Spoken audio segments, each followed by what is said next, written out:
Hello friends, welcome back you all to my YouTube channel. So today in this video we are going to see that why not to read Shakespeare.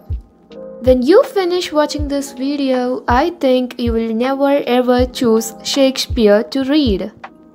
Do you wanna know why?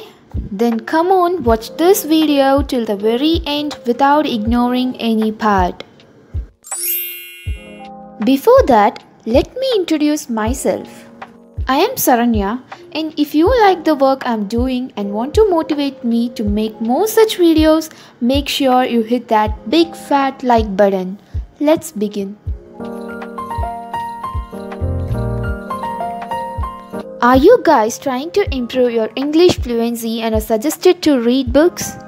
It is a very good idea, but as I said before in my previous video, I prefer not Shakespeare. Why? There are many reasons why not Shakespeare. But here I'm gonna tell you 3 reasons why not to read Shakespeare initially.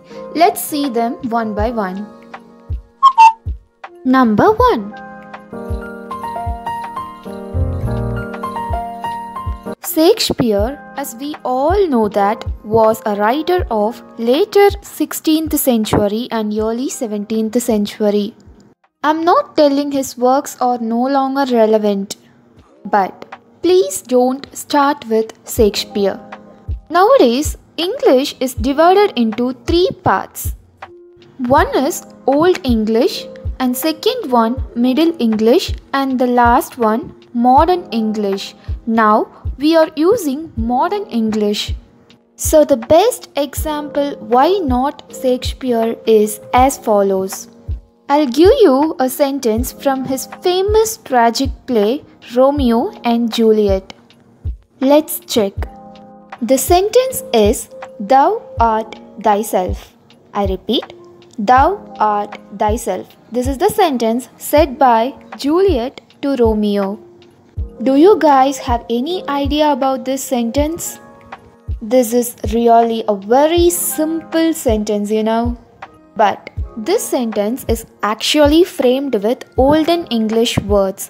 Thou means you, art means are, and thyself means yourself. So this is just you are yourself. So much of complications before finishing even a single sentence. Remember, this is just an example. The words like thou, thy are not necessary nowadays, so Shakespeare is not preferable. Number 2.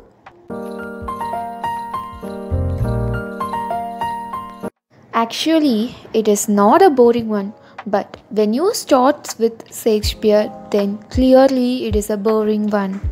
Do you know why? Because we can't even pronounce half of the words in his plays. We have to search the meanings of each and every word sometimes. Yes, it happens. You might close your eyes without your knowledge even. So guys, no to Shakespeare at first. Number 3.